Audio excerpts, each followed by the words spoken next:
Hello everyone. So in this video we will discuss about the drug that is albendazole. अब हम लोग बात करेंगे अबाउट द ड्रग एल्बेंडाजोल कि भाई इसकी कैटेगरी क्या है, एक्शन क्या है, इंडिकेशंस क्या है, डोज क्या है, कॉन्ट्राइंडिकेशंस क्या है और कुछ अवेलेबल ब्रांड्स के बारे में हम लोग चर्चा करेंगे. So without any further due let's get started. चलिए सबसे पहले बात करते हैं कैटेगरी की कि भाई किस कैटेगरी की दवा है. तो शायद आप सभी को पता होगा ये किस कैटेगरी की दवा है and I hope you all are right. या इट्स एंटहेलमिंथिक ड्रग. कौन सी कैटेगरी की दवा है ये? एंटहेलमिंथिक ड्रग है ये. ठीक है, कोई इश्यू नहीं होगा. चलिए आगे बढ़ते हैं. बात करते हैं हम इसके एक्शंस के बारे में कि भाई इस दवा का एक्शन क्या है. तो बेसिकली कि आप एक बात याद रखना कि जो एल्बेंडाजोल होती है, कैटेगरी तो मैंने आपको बता दी, एंटहेलमिंथिक ड्रग है. क्लास आपको पता होनी चाहिए. ये बेसिकली आती है बेनजीमिडाजोल क्लास में. ठीक है, याद रहेगा, कोई दिक्कत नहीं होनी चाहिए. कैटेगरी आपको पता है, एंटहेलमिंथिक ड्रग है. और एक्शन में मैंने आपको एक चीज पहले बता रहा हूं कि क्लास कौन सी है. तो बेंजीमिडाजोल. ठीक है, ये इसकी क्लास है, कोई दिक्कत नहीं है. चलो बात करते हैं इसके एक्शन की. तो बेसिकली एल्बेंडाजोल जो है ना, ये क्या करती है, ट्यूबुलिन जो के पॉलीमराइजेशन को इनहिबिट करती है. क्या करती है? ट्यूबुलिन के पॉलीमराइजेशन को इनहिबिट करती है. साथ ही साथ जो ग्लूकोज का अपटेक होता है बाय हेल्मिन्स, उसको भी इनहिबिट करती है. ठीक है, एक और एक्शन होता है इसका, it will interfere with the energy production by inhibiting the enzyme fumarate reductase.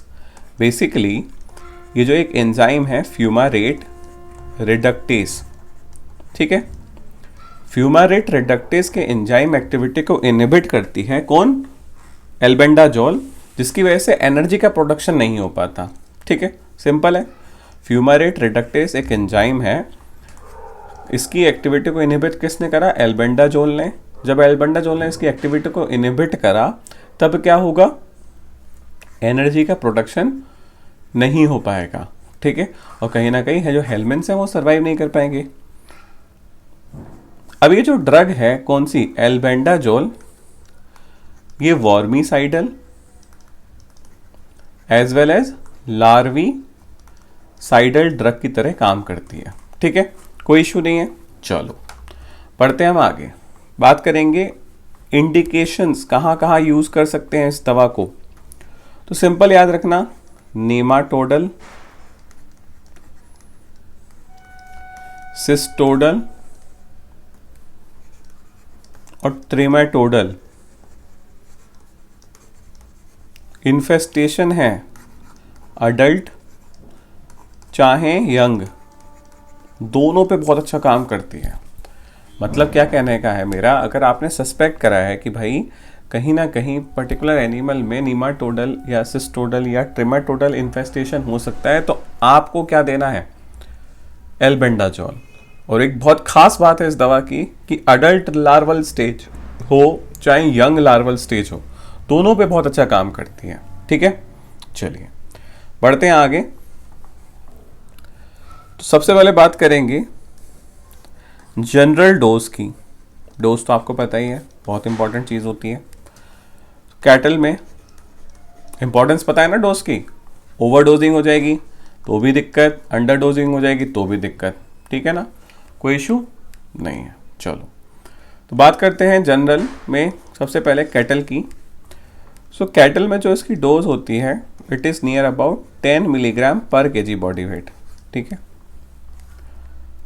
Dog और कैट में डोज हो जाती है 25 से लेकर 50 मिलीग्राम पर केजी बॉडी वेट. शीप और गोट में हो जाती है 7.5 मिलीग्राम पर केजी बॉडी वेट. ठीक है, अगर हॉर्स की बात करूं तो उसमें आपको थोड़ा सा ध्यान देना होगा. अगर लंग वॉर्म का इन्फेक्शन है, ठीक है, तो 25 मिलीग्राम पर केजी बॉडी वेट से दे दो. और अगर ब्लड वॉर्म का इन्फेक्शन है तो 50 मिलीग्राम पर केजी के बॉडी वेट के हिसाब से दे दो. ठीक है, कोई इशू?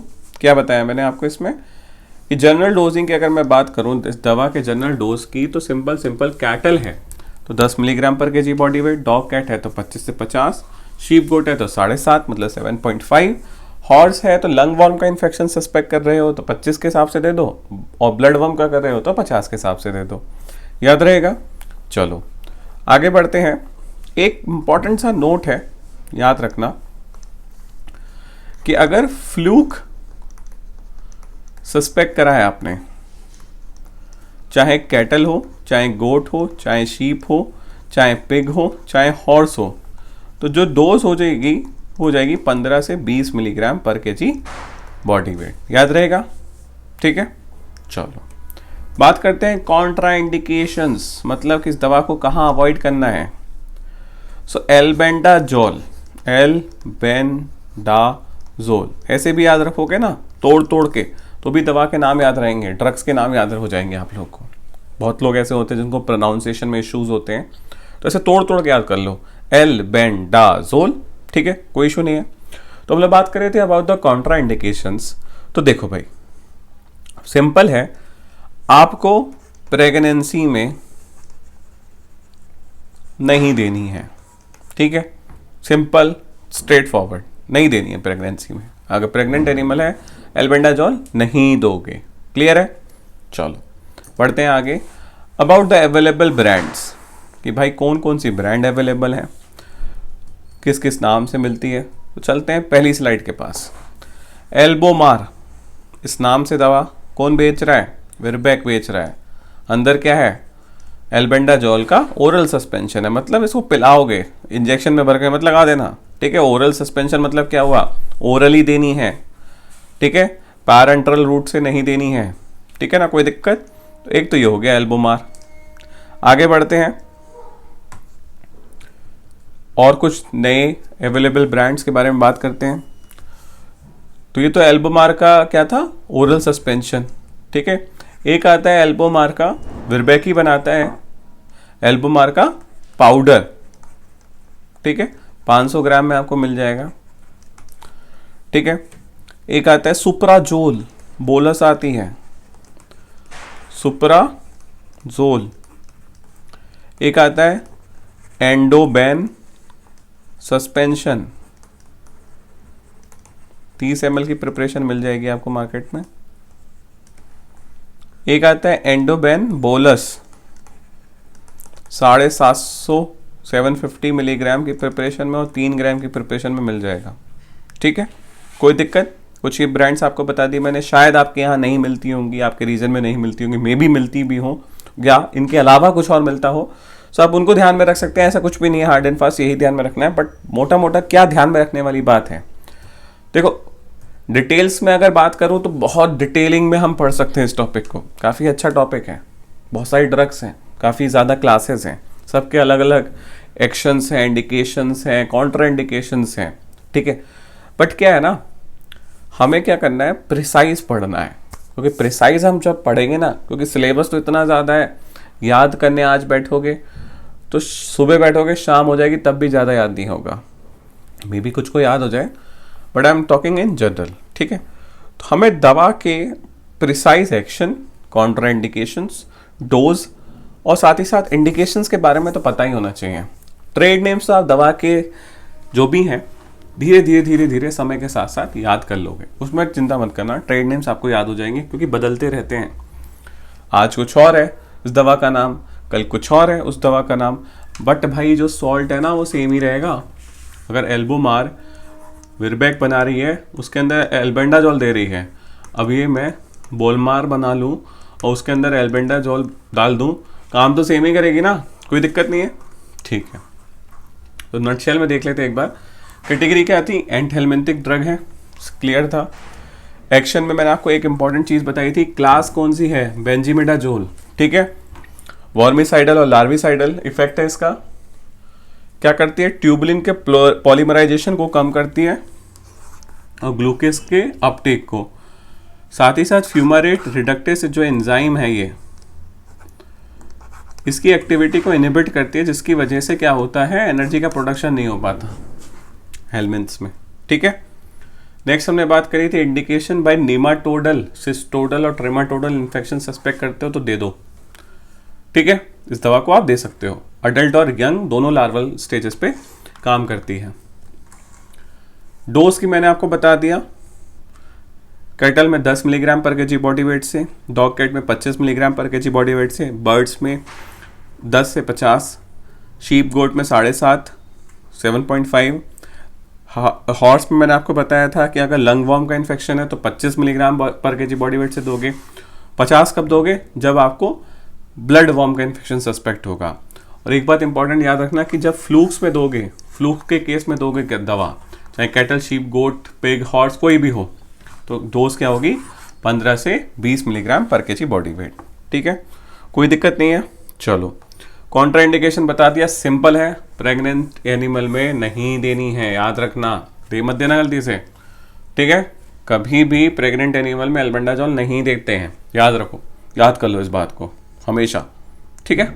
चलो, ब्रांड्स के बारे में मैंने आपको बता दिया, ठीक है। बहुत फेमस ब्रांड है एल्बोमार, कौन बना रहा है? विरबैक बना रहा है, ठीक है। क्लियर है, कंफ्यूज नहीं होना है आपको।